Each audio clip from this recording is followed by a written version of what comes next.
오늘 함께 보실 하나님의 말씀은 시편 8편입니다. 시편 8편 1절부터 9절까지의 말씀입니다. 구약 성경 808페이지에 있습니다. 시편 8편 1절부터 9절까지의 말씀입니다. 한 절씩 교독하도록 하겠습니다. 여호와 우리 주여, 주의 이름이 온 땅에 어찌 그리 아름다운지요. 주의 영광이 하늘을 덮었나이다.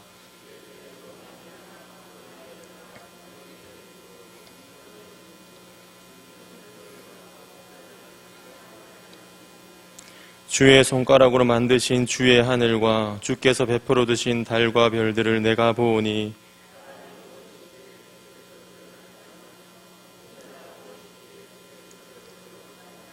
그를 하나님보다 조금 못하게 하시고 영화와 존귀로 관을 씌우셨나이다.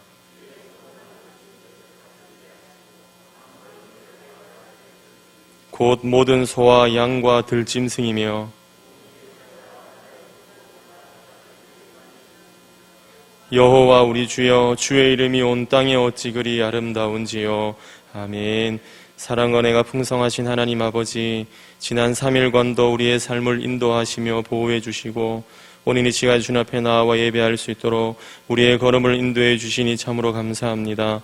이 한 시간도 말씀 앞에 섭니다. 우리의 마음을 붙잡아 주시고 주님만 바라보는 믿음의 영안이 띄울 수 있는 귀한 시간 되도록 하나님 함께 하시며 은혜를 베풀어 주시옵소서. 은혜를 베풀어 주실 줄 믿고 감사드리며 살아계신 예수님의 이름으로 기도합니다. 아멘. 이 시간 가정에서는 우리 사랑하는 가족들과 인사하시고 우리 현장에 계신 우리 성도님들께서는 앞뒤 좌우로 이렇게 한번 인사했으면 좋겠습니다. 표대를 향해 달려갑시다. 우리 두 번씩 인사하겠습니다. 시작. 표대를 향해 달려갑시다. 표대를 향해 달려갑시다. 네, 감사합니다. 언젠가 책에서 다음과 같은 글귀를 본 적이 있습니다. 인생은 언제나 물음표, 때로는 말없음표. 그러나 하나님 앞에 서면 인생은 느낌표라는 글귀를 본 적이 있습니다. 오늘 우리가 읽은 시편 8편은 마치 이 표현처럼 시편 3편에서 7편으로 이어지는 무겁고 어두운 물음표, 말없음표의 터널들을 모두 다 이제 지나고 마침내 느낌표를 찍는 시편이 오늘 우리가 읽은 시편 8편의 말씀입니다. 시편 3편에서 7편은요, 단원시라고 불리는 시들입니다. 여러분, 단원시라는 이름을 봤을 때 여러분 어떻습니까? 이 단원시의 이 시들의 분위기가 여러분 어떨 것 같습니까? 밝지 않겠지요. 어둡겠지요. 무거울 겁니다. 마치 먹구름이 잔뜩 낀 하늘에 사나운 장대비가 내리는 것과 같은 그런 어두운 분위기를 가진 것이 이 단원시의 분위기일 겁니다. 그런데 오늘 이 시편 8편으로 딱 들어오면 이 단원시의 분위기에서 갑자기 분위기가 다 전환이 되고 바뀌게 됩니다. 이 시편 8편은 맑게 갠 구름 한 점 없는 청명한 하늘과 같은 그런 느낌을 우리에게 주고 있습니다.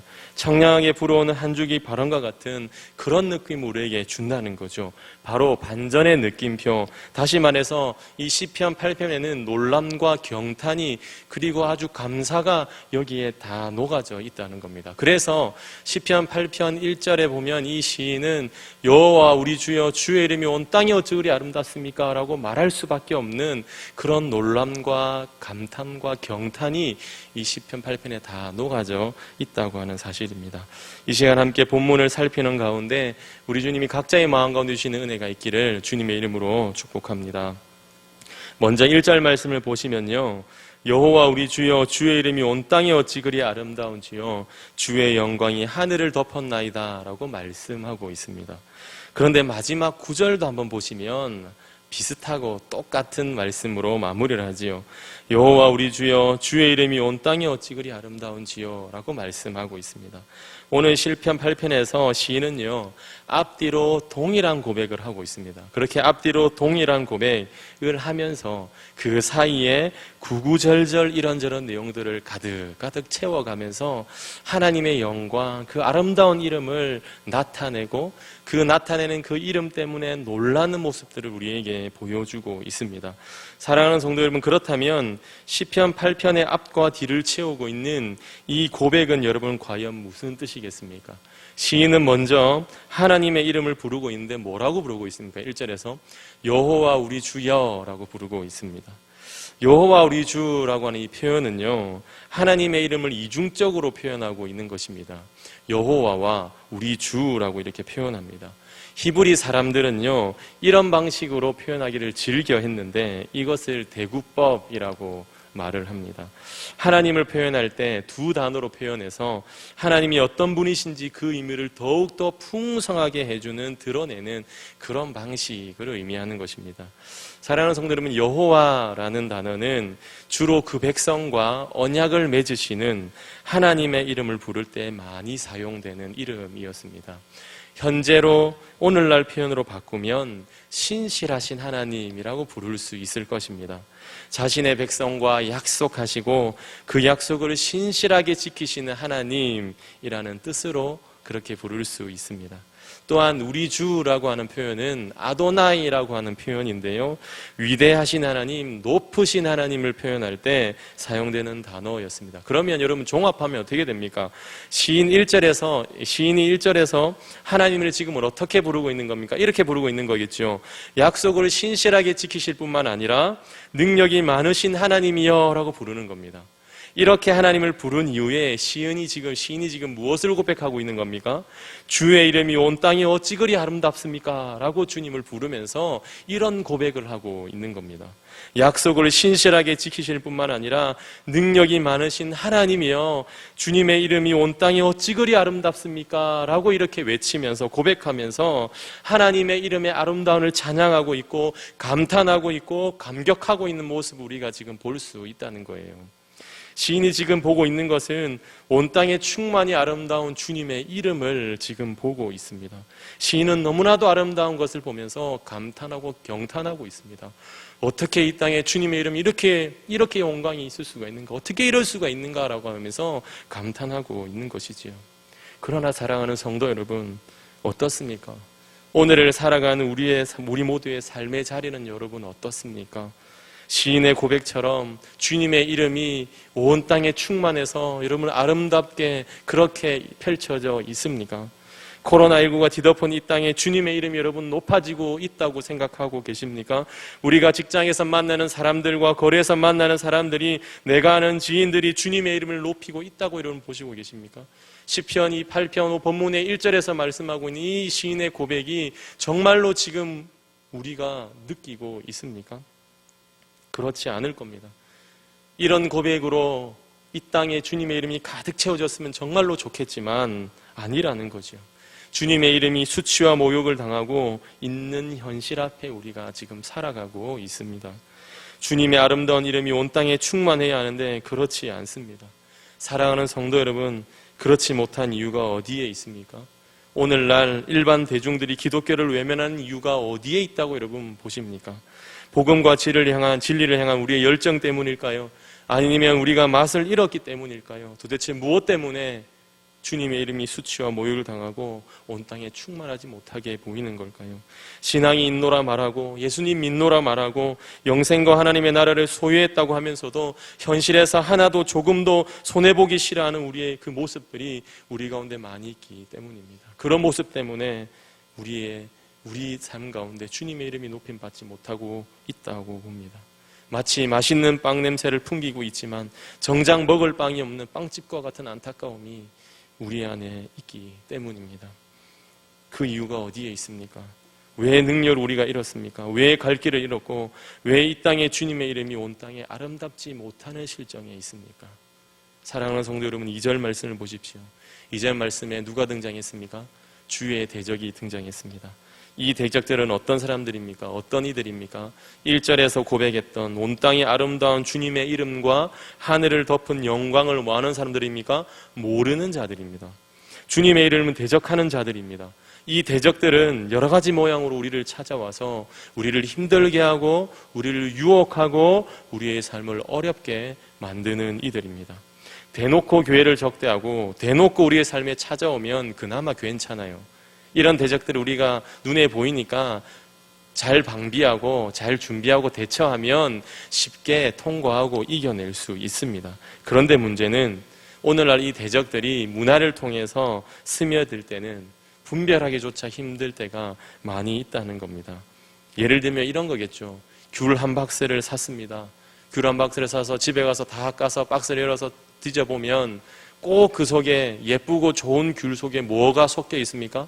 썩은 귤이 섞여 있는 것처럼 대적들이 이렇게 안타깝게도 우리 삶 속에 스며시 들어와서 그렇게 썩은 귤처럼 들어와서 우리를 유혹하고 우리를 힘들게 한다고 하는 사실입니다. C.S. 루이스라는 사람은요, 그의 책 스크루테이프의 편지라는 책에서 성도를 무너뜨리기 위한 사탄의 교묘한 전략을 문학의 힘을 빌어서 이렇게 다루고 있습니다. 그 중에 몇 가지만 살펴보면 이렇게 됩니다. 교회와 성도들에 대한 실망감으로 그들보다는 차라리 내가 낫다는 교만감을 갖게 하고 세속에 만족하는 마음으로 인해 죽음과 그 이후에 대해 생각하지 못하게 하는 것, 하나님이 선물로 주신 것들, 육체와 시간 등을 내 것이라고 주장하게 하는 것 등이 있다라고 그렇게 말을 했습니다. 사랑하는 성도 여러분, 이러한 대적의 공격들을 우리가 쉽게 이길 수 있을까요? 베드로전서 5장 8절은 이렇게 말했습니다. 근신하라, 깨어라, 너희 대적 마귀가 우는 사자같이 두루다니며 삼킬 자를 찾는다라고 우리에게 말씀하고 있습니다. 사랑하는 성도 여러분, 우리의 대적은 강합니다. 마귀는 우는 사자같이 두루다니며 삼킬 자를 찾는다고 했습니다. 우습게 볼 수 있는 대상이 아니라는 사실이지요. 대단한 능력을 가졌고 우리가 가진 힘으로 이들을 대하고 이기기는 쉽지 않습니다. 굉장히 어렵습니다. 그러니 우리의 생각이 어떻습니까? 강한 자고 힘이 많은 대적이니까 우리는 어떻게 대해야 됩니까?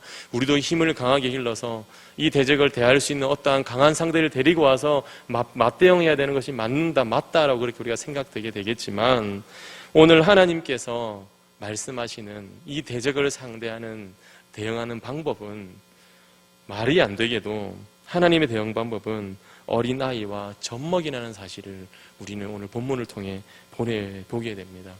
우리 생각에는 너무나도 연약합니다. 너무 연약해서 도무지 상대가 될 것 같지 않은 어린아이와 젖먹이를 하나님께서는 대적들 앞에 딱 세우십니다. 여러분 어떻습니까? 하나님의 생각은 우리의 생각과 너무 다르죠. 하나님은 대단하고 거창한 것으로 대적을 상대하지 않으십니다. 원수들과 보복자들이 아무 말도 하지 못하도록 하는 하나님의 대응 방법은 어린아이와 젖먹이인데, 이것이 하나님의 지혜요, 이것이 하나님의 방법인 것입니다. 교회가 세상을 변화시키기 위해서는 그들의 방식과 그들의 힘의 방식으로 대응할 수 없습니다. 교회는 작은 것으로 대응하는 것입니다. 작지만 해야 할 일을 꾸준히 하고 끈질기게 할 수 있는 것으로 대응하는 것입니다.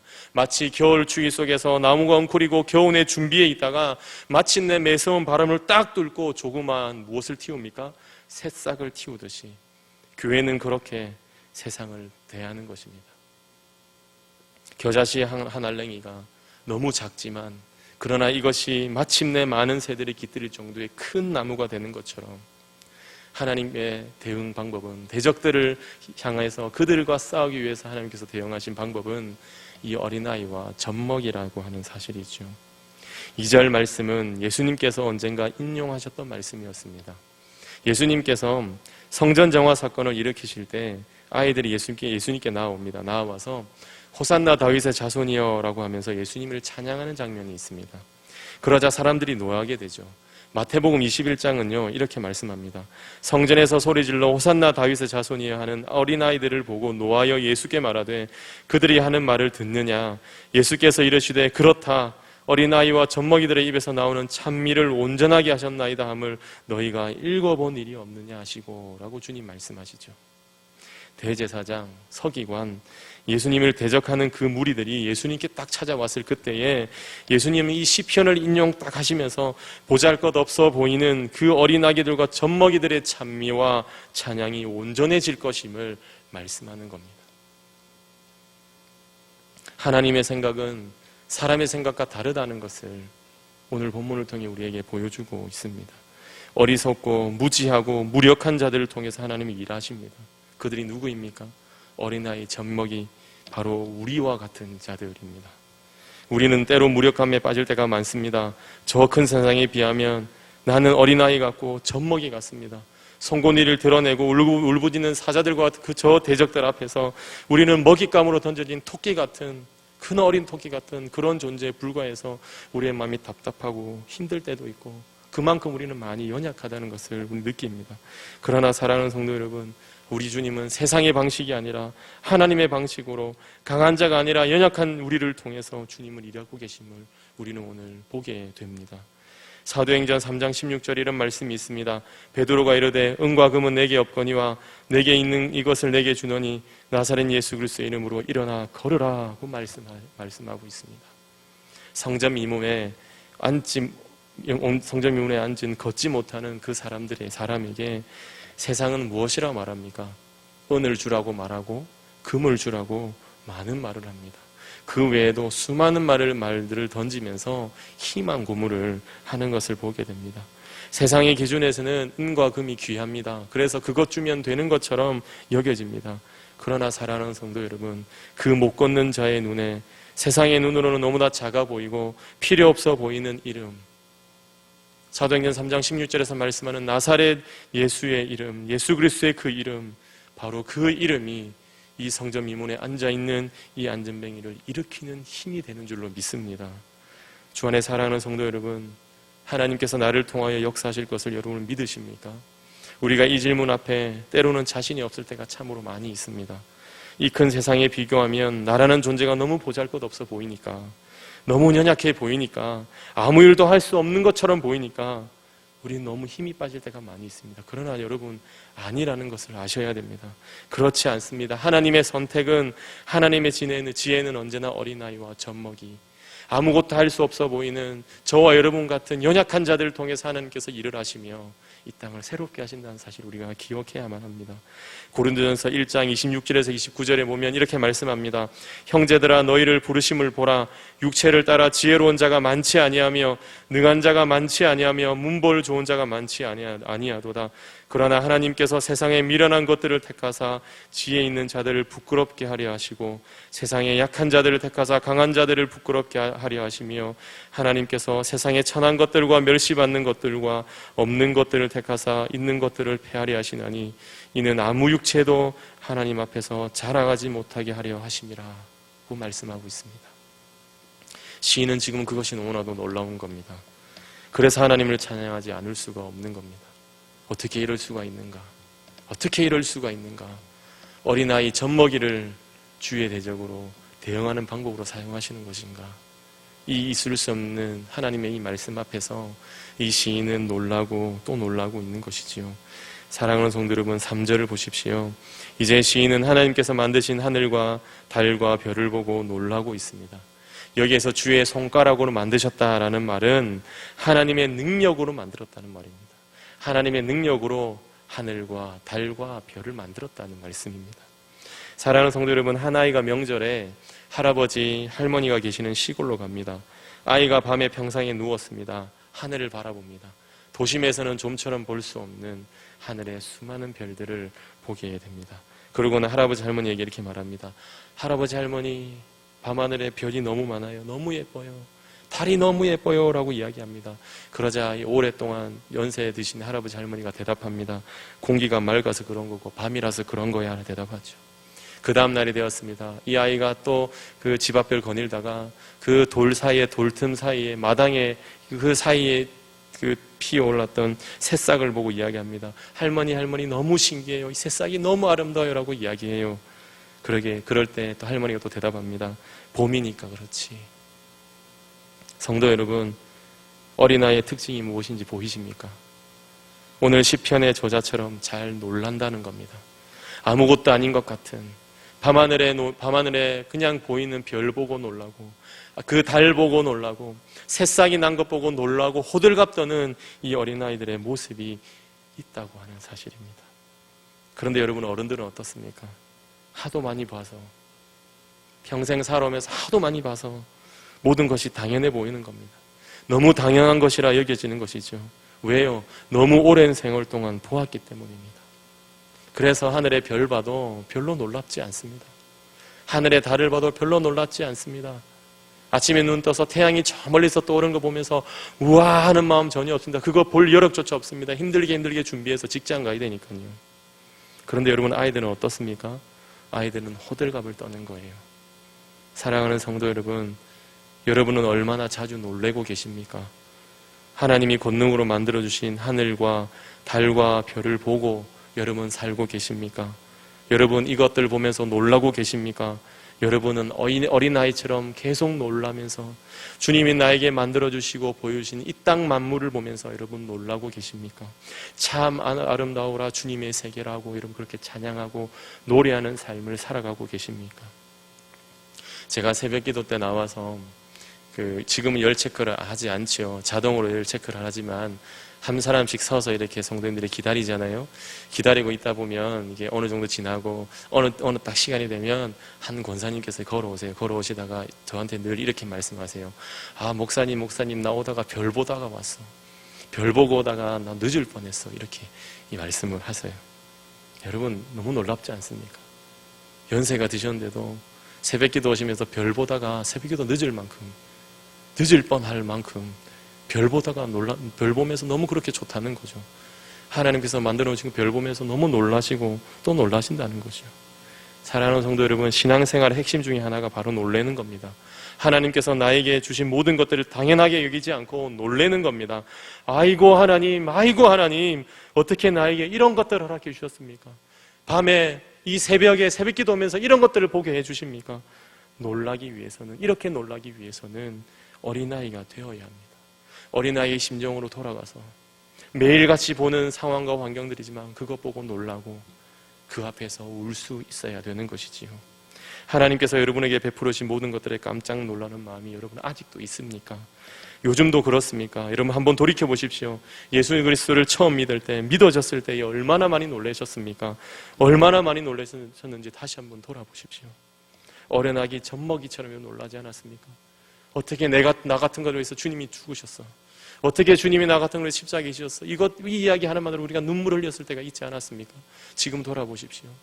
주님이 날 위해 죽으셨어. 이 말 들을 때 그때만큼 여러분 감동과 감탄과 놀람이 여러분의 마음 가운데 있으십니까? 세상에 있는 존재 하나하나가 주께서 나를 위해 만드신 것으로 여겨질 때, 들의 풀꽃 하나가 하나님의 작품임을 알 때, 그 마음속에 머물러 있을 때 우리는 정말로 부족함이 없을 때가 있다는 것입니다. 오죽하면 우리 예수님 들의 백합화가 어떻게 자라는가 생각하여 보라. 수고도 아니하고 길쌈도 아니니라고. 들의 백합화 보고 좀 놀래라. 제발 좀 놀래라. 가만히 있어도 자라는 거 보면 너무 좀 놀래야 되지 않겠냐. 그렇게 주님 말씀하셨습니다. 그런 것에 놀라야 의복을 위하여 염려함이 없습니다. 하나님께서 만드신 이 창조물들을 바라보고 하나님께서 나를 위해서 주셨던 것들을 바라보면서 당연하게 여기지 않고 매일같이 놀래는 그 삶이 있어야, 그 신앙이 있어야 의복을 위하여 염려함이 없습니다. 부족함이 뭔지를 모르는 그 마음이 우리 가운데 생긴다는 사실입니다. 그런 넉넉함이 우리 속에 자리 잡을 때 여러분 참 놀라운 일이 그때 일어납니다. 통장이 몇 개씩 없어도, 좋은 차 타지 못하고 좋은 집에서 살지 못해도, 몇 개씩 통장을 가지고 있지 않아도, 노후를 넉넉하게 대비하지 못했어도, 현실이 빠듯한 삶을 살아간다고 할지라도 누려지는 넉넉함이, 그 속에서도 누려지는 넉넉함이 세상은 이해할 수 없는 든든함이 우리에게 있다는 겁니다. 그곳에서 놀랄 때 하나님께서 나와 함께 하시는 걸 놀라고, 하나님께서 나를 위해 베풀으신 이 많은 것들을 보고 놀랄 때 그때 비로소 우리에게 든든함이 느껴진다는 사실입니다. 17세기 영국의 낭만주의를 대표하는 시인이었던 월리엄 워드워즈라는 사람이 지은 무지개라는 시가 있습니다. 하늘의 무지개를 바라보면 내 마음 뛰노나니 나 어려서 그러하였고 어른된 지금도 그러하거늘 나 늙어서도 그러할지라. 아니면 이제라도 나의 몫은 거둬 가소서. 어린이는 어른의 아버지. 원하노니 내 생의 하루하루가 천상의 경건한 마음으로 이어지기를 라는 시를 썼습니다. 무지개 바라보면서 어려서도 마음이 뛰고 지금도 마음이 뛰고 늙어서라도 마음이 뛰었으면 좋겠는데 그러지 못할 바에는 그냥 나의 몫은 거둬가 달라는 이 고백이 무엇인지 여러분 아시겠습니까? 주님이 베풀어 주시는 모든 것에 둔해지는 것이 아니라 놀라는 신앙으로, 느낌표의 신앙으로 살아가야 됨을 오늘 우리에게 말씀하고 있습니다. 사랑하는 성도 여러분, 이제 이만큼 놀랐다 싶으면 됐다 싶습니다. 이 정도 놀라면 됐잖아요. 하나님께서 나를 위해 베푸르신 이 하늘과 달과 별, 이 많은 것들만 봐도 와 진짜 놀랍고 주님 한 분으로 충분하다고 말할 수 있을 것 같고, 이것만 알아도 염려 없이 뭔가 든든함이 있는 것 같습니다. 그런데 시인은 여기서 한 발짝 더 나아갑니다. 하늘과 달과 별을 보고 놀라다가 생각이 더 나아갑니다. 이것들을 사람을 위하여 만들어 주시다니 사람이 대체 무엇이란 말인가 하고 4절을 말씀을 하는 거죠. 사람이 대체 뭐길래 생각하시고 하나님께서 돌봐주신다는 말인가? 이것 때문에 또 이 시인은 놀라고 있는 겁니다. 여기서 생각하신다라는 말은 조금 더 구체적으로 신경 써주신다라는 말씀입니다. 그리고 돌보신다라는 표현에는 찾아오신다는 의미가 여기에 포함되어 있습니다. 하늘과 달과 별을 만드신 전능하신 하나님, 온 우주 만물을 창조하신 하나님께서 우리에게 다 주시고 나서 주신 이 하나님께서 나를 신경 써주시고 나를 찾아와 주시는 이 일에 지금 시인은 놀라고 있는 겁니다. 모든 것을 만드시고 누리게끔 주셨던 하나님께서 그것으로 끝나지 않고 내가 무엇이라고, 내가 뭐라고 내 삶에 찾아오시고 나를 돌봐주시고 나를 신경 써주시는 그것에 이 시인이 놀란다는 겁니다. 전율하고 있는 겁니다. 도대체 사람이 무엇이기에 5절과 6절 말씀이지요. 하나님보다 조금 못하게 하시고 영화와 종기로 관을 씌우시고 주의 손으로 만드신 것을 다스리게 하시고 만물을 그의 발 앞에 두셨습니까? 이렇게 놀라고 전율하고 있는 시인입니다. 이 시인의 시선과 그의 마음 안에 여러분은 머물러 있습니까? 여러분도 이것 때문에 여러분 놀라십니까? 하나님께서 나를 찾아와 주시는구나. 매일같이 삶의 연장에서 고난받으며 힘들며 여러 가지 상황과 환경 앞에서 뒤틀려지고 주저앉고 자빠져 있고 때로는 눈물을 흘리고 있는 나에게 찾아오셔서 나를 신경 써주시고 나를 돌봐주시는 그 주님이 계시는 것 때문에 여러분 놀라고 계십니까? 주 안에 사랑하는 성도 여러분, 이것이 전부가 아니죠. 여기에 더 있지요. 저와 여러분이 무엇이기에 하나님께서 오늘 권사님 기도하셨던 것처럼 그 아들을 우리에게 보내어 주셨습니까? 요한 1서는 말씀합니다. 우리가 하나님을 사랑한 것이 아니요 하나님이 우리를 사랑하사 우리 죄를 속하기 위하여 화목제물로 그 아들을 보내셨다고 말씀하고 있습니다. 대체 왜 그렇게 하셨습니까? 우리가 뭐길래요? 우리가 뭐길래 우리에게 하나님께서 그렇게 하신 겁니까? 로마서는 또 말씀합니다. 우리가 아직 연약할 때에, 우리가 경건하지 않을 때에, 우리가 죄인 되었을 때에 그리스도께서 우리를 위하여 죽으심으로 사랑을 확증하셨다고 말씀하고 있습니다. 도대체 내가 무엇이길래 나를 위하여 구주께서 죽으셔야 했단 말인가? 사랑하는 성도 여러분, 놀랍지 않습니까? 여러분 놀랍지 않습니까? 이제 하도 많이 들어서 여러분 익숙합니까? 색싹이 놀라워요 하면 봄이라서 그렇고, 사과가 너무 빨개요라고 말하면 사과는 원래 빨갛다고 그렇게 말할 것이고, 내가 뭐라고 예수님 나를 위하여 죽으셨어요 라고 물으면 그분은 원래 그런 분이야, 놀랍지 않아, 날 위해서 당연히 죽어야지라고 여러분 그렇게 생각하고 있지 않습니까? 여러분 혹시 그런 상태에 있지 않습니까? 전혀 놀라지 않고 주님이 날 위해 죽으셨던 그 십자가 사건조차도 이제는 당연하게 여겨지는 그런 신앙의 상태에 우리가 머물러 있는 것 아닙니까? 더 이상 신앙생활하면서 놀랄 일이 없습니까? 말씀을 들어도 이 교회당에 와서 기도를 해도 놀랄 일이 전혀 없습니까? 이제는 만약 그렇다면 여러분 돌이키셔야 합니다. 돌이켜야 합니다. 어린아이의 마음으로, 어린아이의 영으로 우리가 돌아와야 됩니다. 경탄하고 놀라는 신앙으로 우리가 다시금 돌아와야 됩니다. 하나님께서 날 위해 하늘과 달과 별을 만드셨구나, 그리고 나에게 집중하시는구나, 날 위해 당신의 아들 예수 그리스도를 주셨구나라는 이 사실에 우리가 놀라야 되고 전율하는 마음이 우리 가운데 있어야 하는 것입니다.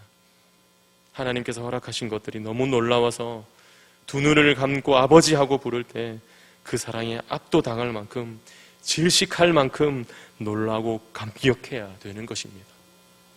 말씀이 우리가 부를 찬양인데요, 하늘을 두루마리 삼고 바다를 먹물 삼아도 한없는 하나님의 사랑, 뭡니까?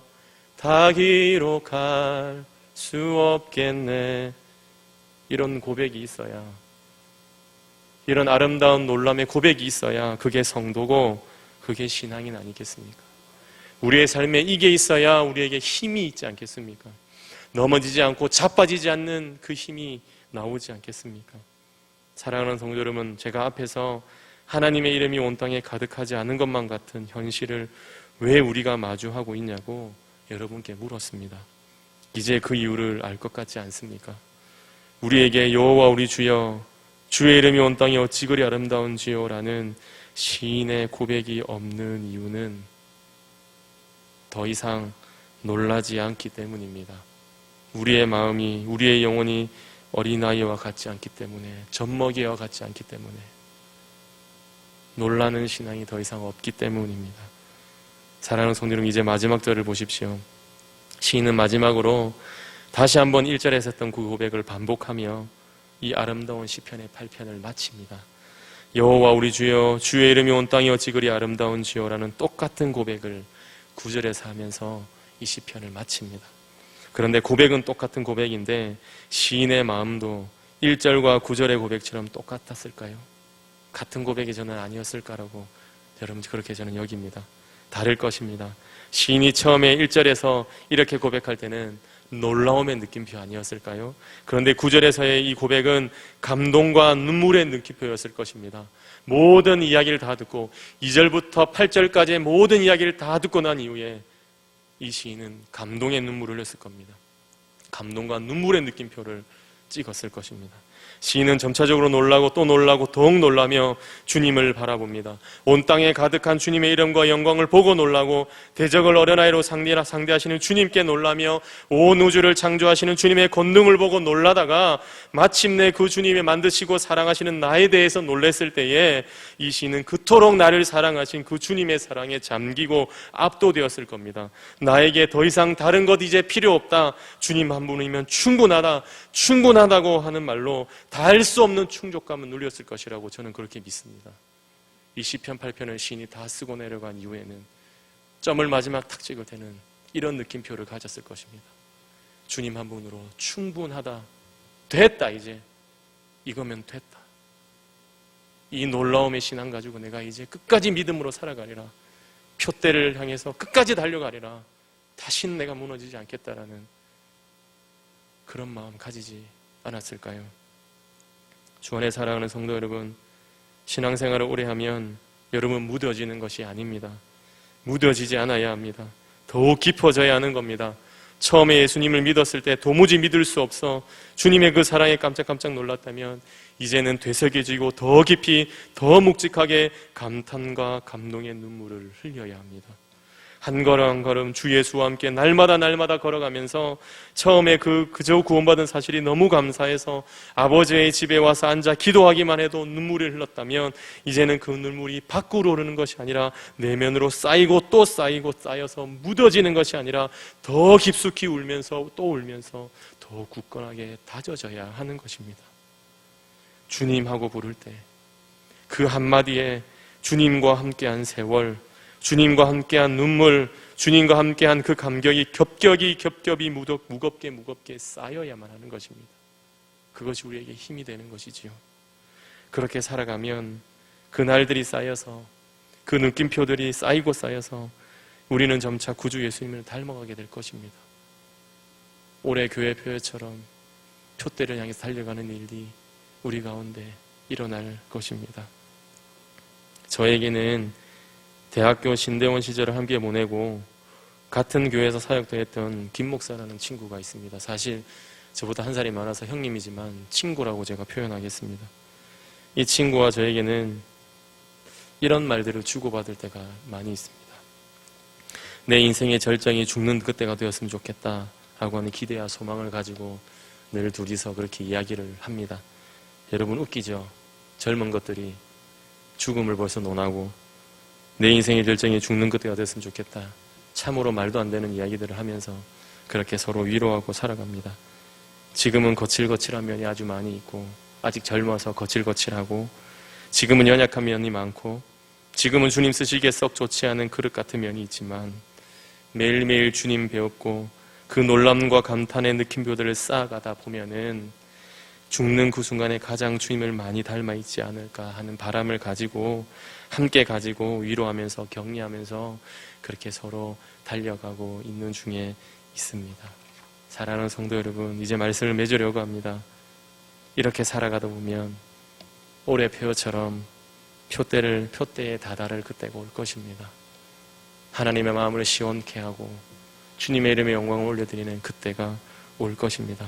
사랑하는 성도 여러분, 함께 그 길을 걸어가지 않으시겠습니까?